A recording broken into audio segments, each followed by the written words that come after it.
নমস্কার বন্ধুরা, আশাদের খোঁজে রান্নাঘরে আপনাদের স্বাগত জানাই।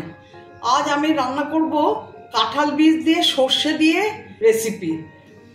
তার জন্য নিয়ে নিয়েছি কাঁঠাল বীজ। দেখুন, কাঁঠাল বীজের ওপরের সাদা খোসাটা প্রথমে ছাড়িয়ে নিয়েছি, তারপরে প্রেসার কুকারে একটা সিটি দিয়ে ওপরের লাল কোটিংটা তুলে নিয়েছি। এইভাবে নিয়েছি এটা। আর এখানে নিয়েছি সর্ষে, কাঁচা লঙ্কা, আদা পেস্ট করে নেব, হলুদ নিয়েছি আর কালো জিরে ফোড়নের জন্য নিয়েছি।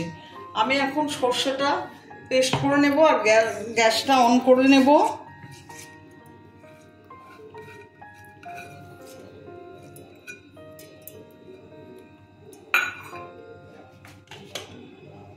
লঙ্কা দিয়ে দিলাম, আদা দিয়ে দিলাম,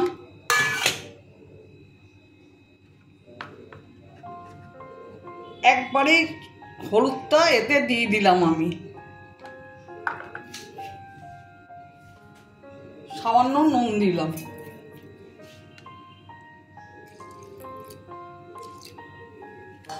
গ্যাস অন করে দিচ্ছি। মশলাটা হতে হতে কড়াইটা গরম হয়ে যাবে। কড়াই গরম হয়ে গেছে, সর্ষের তেল দিয়ে দিচ্ছি।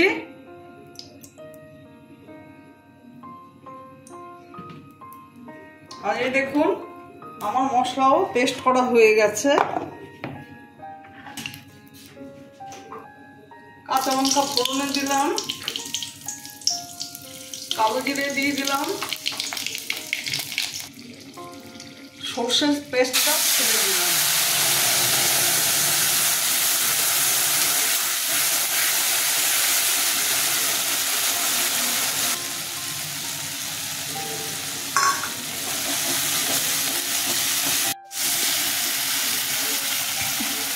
সর্ষেটা কষানো হয়ে গেছে, কাঁঠাল বীজগুলো দিয়ে দিচ্ছি।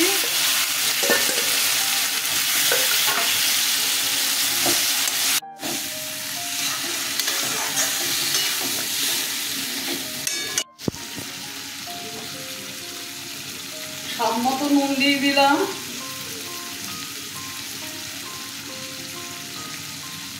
স্বাদ মতো চিনি দিয়ে দিলাম।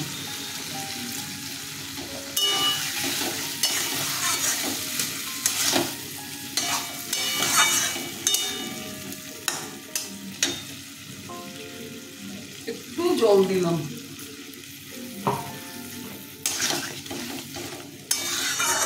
তার জল দেবো না বেশি, কারণ কাঁঠাল বীজগুলো সেদ্ধ করাই রয়েছে।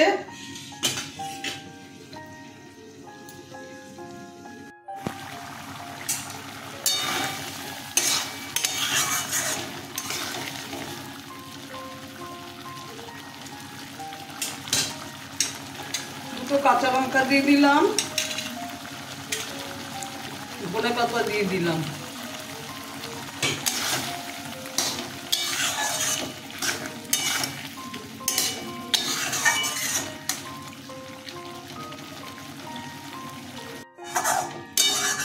সর্ষে দিয়ে কাঁঠাল বীজের রেসিপি রেডি। আমার ভিডিওটা যদি আপনাদের ভালো লেগে থাকে, প্লিজ একটা লাইক, শেয়ার, অবশ্যই সাবস্ক্রাইব করে দেবেন, সাথে কমেন্টস দেবেন। আপনারা ভালো থাকবেন, সুস্থ থাকবেন। আমার ভিডিওটা দেখার জন্য আপনাদের ধন্যবাদ। আমি এখন গ্যাস অফ করে দিচ্ছি, 2 মিনিট পর সার্ভ করে দেব।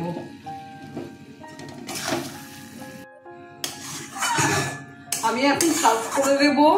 আপনারা এইভাবে কাঁঠাল বীজ করে খাবেন, দুর্দান্ত খেতে লাগে। খুব সহজ উপায়ে, খুব কম সময়ে, কিন্তু দারুণ টেস্টি রেসিপি এটা।